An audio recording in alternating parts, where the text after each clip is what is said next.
Marlène et Jean-Claude te présentent pour 2026 la série qui s'intitule « Voici, il vient ». Merci pour ta fidélité et que l'Éternel continue de t'éclairer tandis que tu découvres la vérité.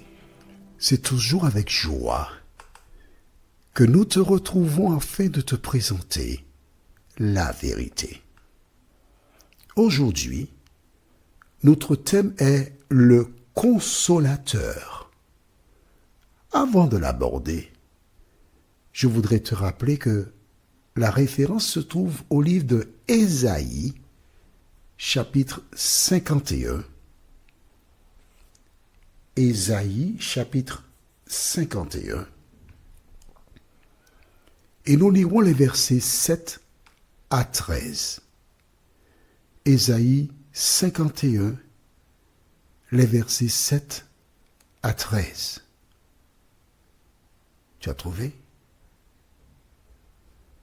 Je rappelle, ou encore j'informe, les nouvelles personnes qui découvrent cette série que l'idéal serait d'avoir un cahier au moins de 300 pages, la Bible, afin de prendre des notes, car c'est une université.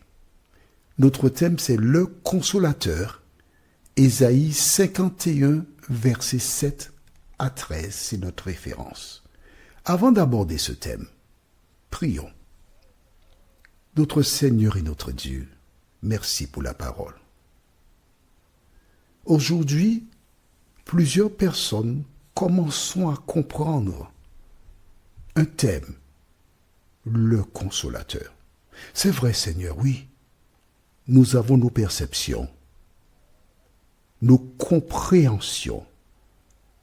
Alors nous te demandons de faire table rase de tout ce qui se trouve en nous.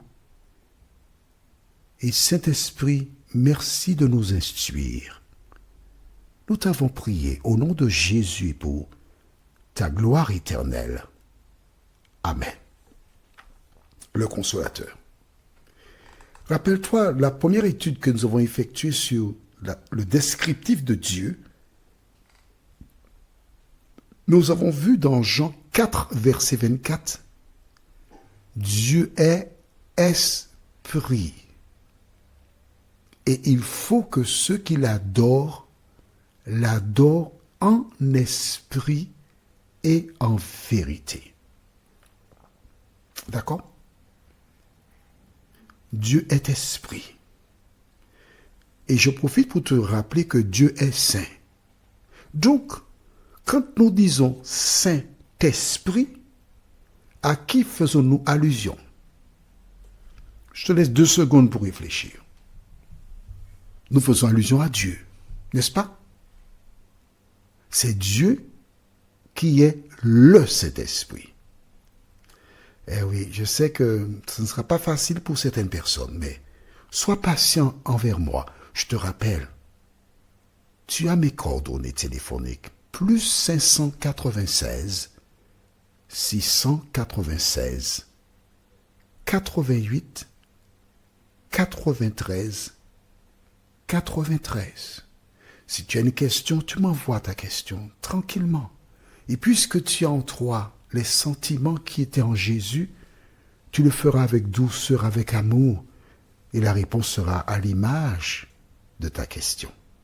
Allons maintenant au livre de Ésaïe, chapitre 51, verset 7 jusqu'au verset 13. Je voudrais dédier cette émission à beaucoup de personnes qui maintenant pensent que le Saint-Esprit ne fait pas partie de la divinité. Lisons Ésaïe 51 à partir du verset 7. Écoutez-moi, vous qui connaissez la justice, peuple qui a ma loi dans ton cœur. Attention. Dieu s'adresse à un peuple, à son peuple, le peuple qui a la loi dans son cœur. Et que dit-il à ce peuple? Je continue. Ne craignez pas l'opprobre des hommes et ne tremblez pas devant leurs outrages, car la teigne les dévorera comme un vêtement, et la gerce les rongera comme de la laine. Mais ma justice durera éternellement, et mon salut s'étendra d'âge en âge. Réveille-toi, réveille-toi, revêt-toi de force bras de l'Éternel. Réveille-toi comme au jour d'autrefois, dans les anciens âges. N'est-ce pas toi qui as bâti l'Égypte, qui transperça le monstre? N'est-ce pas toi qui mis à sec la mer, les eaux du grand abîme, qui fraya dans les profondeurs de la mer un chemin pour le passage des rachetés? Ainsi, les rachetés de l'Éternel retourneront.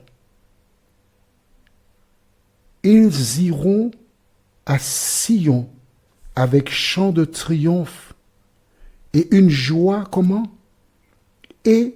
Éternelle. Couronnera leur tête. L'allégresse et la joie s'approcheront. La douleur et les gémissements s'enfuiront. C'est moi qui vous console. Qui es-tu pour avoir peur de l'homme mortel et du Fils de l'homme pareil à l'herbe? Et tu oublierais l'Éternel qui t'a fait, qui a étendu les cieux et fondé la terre, et tu tremblerais incessamment tout le jour devant la colère de l'oppresseur parce qu'il cherche à détruire? Où donc est la colère de l'oppresseur? Revenons maintenant au verset 12. Alors juste avant, pour certaines personnes qui s'étaient endormies, nous allons lire au verset 9, Dieu invite son peuple à se réveiller. D'accord? Et ensuite, au verset 12, il dit, c'est moi qui vous console. Qui es-tu pour avoir peur de l'homme mortel et du Fils de l'homme, pareil à l'herbe? Donc, Dieu est quoi? Il a dit, c'est moi qui vous console. Il n'a pas dit que c'est mon bras qui vous console. Il n'a pas dit que c'est une puissance qui vous console. Il n'a pas dit que c'est un homme qui te console. Il t'a dit, c'est moi, l'Éternel, qui vous console. Donc, le consolateur, c'est qui? C'est Dieu. Est-ce que c'est clair pour toi? Est-ce que c'est clair pour toi? Je sais que c'est nouveau. Oui, je sais, mais c'est que dans la Bible. Et pour certaines personnes qui ont des Bibles depuis fort longtemps, c'est écrit dans ta Bible depuis longtemps. Tu as ça chez toi. Parfois même, certains ont plusieurs Bibles. Mais il se trouve que par rapport à cela, tu n'avais jamais porté attention. Tu n'avais pas encore été visité par le Saint-Esprit qui seul conduit dans toute la vérité. Je voudrais relire encore avec toi le verset 12. Dieu dit quoi?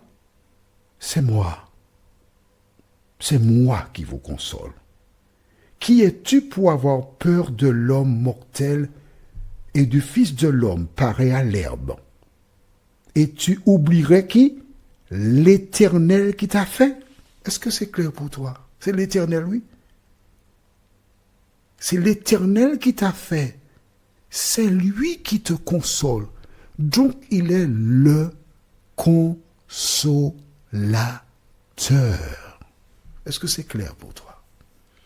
Vois-tu, il existe des liens où des personnes prêchent. Je ne fais pas de prédication. Je fais un enseignement. Je partage les vérités de la Bible afin qu'à ton tour, tu puisses les accepter dans ta vie et que tu marches à la lumière de la parole de l'Éternel des armées. As-tu des questions? Tu as mes coordonnées. Prions. Notre Seigneur et notre Dieu, merci pour la parole. Nous avons vu dans Jean 4, verset 24, Dieu est esprit, et il faut que ceux qui l'adorent en esprit et en vérité. Aujourd'hui, nous voyons, Seigneur, que c'est toi qui nous consoles. Quelles que soient les actions que les hommes pourraient faire, ils ne sauraient nous consoler, parce qu'il n'y a que l'Éternel seul qui console l'homme. Merci Seigneur de veiller sur nous, de nous éclairer encore et de nous conduire dans toute la vérité, nous t'en prions, non pas parce que nous en sommes dignes, mais c'est au nom de Jésus et pour ta gloire éternelle. Amen. Que l'Éternel continue de te bénir et il me tarde encore de te retrouver prochainement. À bientôt. Nous sommes parvenus au terme de notre réflexion. Si d'aventure tu as une question, il te suffit d'envoyer un message par le biais de WhatsApp au numéro suivant, plus 596 696 88 93 93. Et alors Jean-Claude, moi, je me ferai un réel plaisir de répondre à ta question.